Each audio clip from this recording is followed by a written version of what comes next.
Halo guys, balik lagi sama Indra kita. Terima kasih buat yang udah klik video ini dan baru gabung, bisa subscribe sekarang juga karena subscribe itu gratis.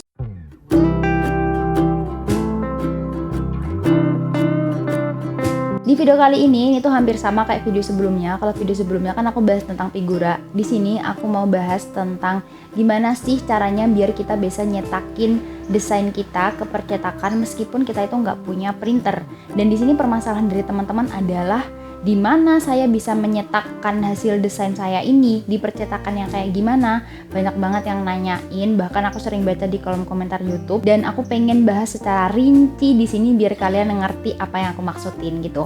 Jadi kalian jangan nonton video ini setengah-setengah, tonton sampai habis. Dan seperti biasa, kalau ada yang kelewatan atau ada yang kurang, kalian bisa tulis di kolom komentar. Oke? Sekali lagi aku tuh pengen bilang makasih ke kalian semua karena kalian semua tuh keren-keren banget, karena banyak juga dari teman-teman bahkan subscriber YouTube aku yang mereka tuh juga menggeluti di bidang kayak di bidang desain gitu, terus di bidang cetak-cetak foto polaroid, bahkan custom frame. Nah, mereka tuh ternyata menghadapi permasalahan yang dimana mereka tuh punya laptop ya buat ngedit, tapi nggak punya printer buat nyetak, printer sendiri yang di rumah. Nah, biasanya kalau nyetak printernya ukuran A4 gitu, mungkin kalau printer rumahan masih bisa ya, karena kan kebanyakan printer rumahan kan ukurannya A4. Jarang nih printer rumahan atau orang-orang rumah yang punya printer A3. Nah, pasti kan mereka kan harus pergi ke percetakan buat nyetakin si desainnya ini. Tapi mereka tuh masih bingung, ini aku nyetaknya tuh di mana ya, percetakan yang kayak gimana? Kayak bingung gitu kan mereka, ini aku udah desainnya udah jadi tapi bingung nih aku harus nyetakin di mana dan ngomongnya gimana. Oke, kalian udah jangan bingung-bingung dulu, yang penting kalian udah siap file yang pengen kalian cetak. Nah, filenya ini kalian bisa ekspor dalam bentuk JPEG, PNG maupun PDF. Ini kalian simpan aja dulu hasil desain kalian, hasil gambar yang pengen kalian cetak. Kemudian kalian taruh dalam flash disk atau kalian copy gitu dalam flash disk, kalian amanin. Karena kan nggak mungkin kalau kalian nyetakin di luar atau di percetakan kalian mau bawa laptop, kan rempong gitu ya. Mending kalian bawa flash disk ataupun kalau nggak punya flash disk bisa pakai handphone.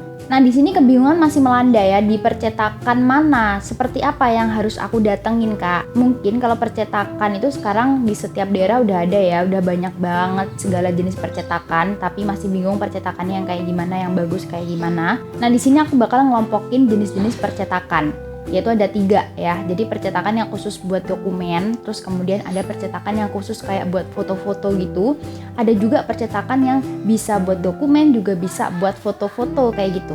Nah, bedanya tuh di mana? Nah, kalau percetakan yang khusus dokumen, mereka tuh lebih ke fokus terhadap penjilitan dokumen, terus kemudian nyetak buku, bendel buku, kayak semua yang berhubungan dengan print-print dokumen gitulah. Mereka nggak terlalu menggeluti yang namanya kayak nyetak foto atau gimana.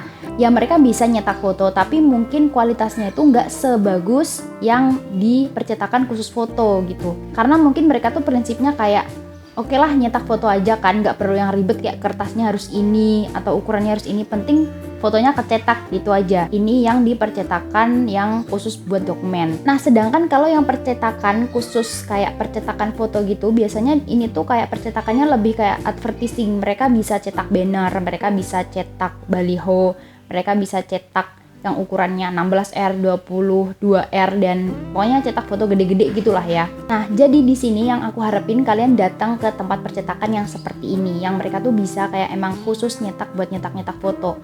Karena apabila kalian datang ke tempat yang khusus percetakan foto ini, kalian tuh bakal ada pilihan berbagai jenis kertas, mungkin ya, kayak kertasnya mungkin kalian mintanya art paper, apa art karton, atau terserah lah kalian mau kertas linen atau apa, kan banyak jenis-jenis kertas foto. Nah, itu kalian bisa konsultasi di percetakan besar ini.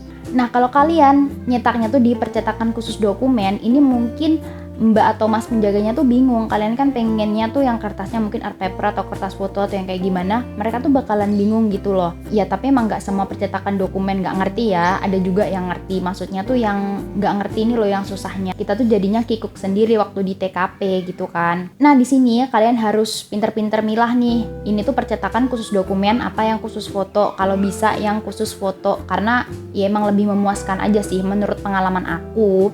Di sini aku nggak menjelek-jelekan percetakan foto yang di fotokopian atau di tempat kayak percetakan dokumen gitu. Tapi emang sejauh ini aku explore ya, emang kalau di fotokopian itu kayak agak kurang memuaskan gitu. Maksudnya yang percetakan khusus dokumen. Tapi buat yang percetakan khusus foto ini yang pasti itu pasti bagusnya gitu. Karena mereka udah tahu settingan buat nyetak gambar tuh kayak gimana, kertasnya cocok kayak gimana dan lain sebagainya. Nah, untuk harga emang di sini mungkin kalau yang di percetakan besar ini mungkin harganya mungkin agak sedikit lebih mahal, tapi ya itu worth it lah dengan hasilnya. Tapi kalau yang dipercetakan dokumen ini tuh mungkin ya lebih murah lah, karena mereka kan cuma kayak mungkin ya udahlah cuma nyetak foto aja kan gitu.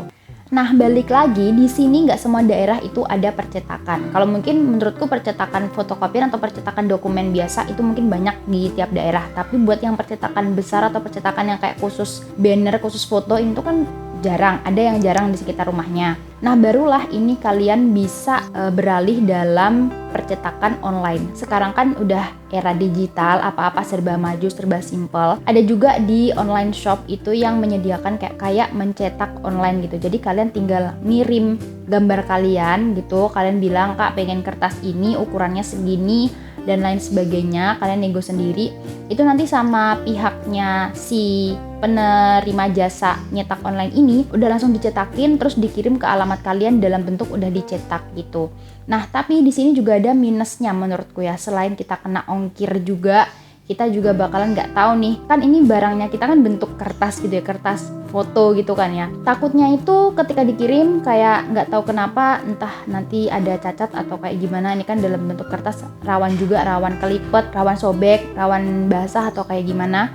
Jadi ya itu ada resikonya juga. Jadi kurang lebih ini tuh sama penjelasannya kayak si frame kemarin. Kalau bisa kalian harus nyari tempat percetakan yang dekat dengan rumah kalian atau masih satu daerah dengan kalian. Karena apa? Kalau kita pergi langsung ke tempat percetakannya, kita bisa ngobrol-ngobrol langsung dengan si pihaknya sana. Jadi kita bisa curhat nih, ini bagusnya kalau aku mau nyetak kayak gini, mau bikin kayak gini, enaknya tuh pakai kertas apa Kak? Terus nyetaknya tuh yang kayak gimana, kalian bisa saling nego sendiri. Tapi kalau kalian nyetaknya tuh kayak online atau kayak gimana, biasanya kadang negonya susah. Kita mau ngelihat kayak, "Kak, mau pengen tahu dong kertas art paper tuh yang kayak gimana ya, kertas art karton tuh yang kayak gimana ya."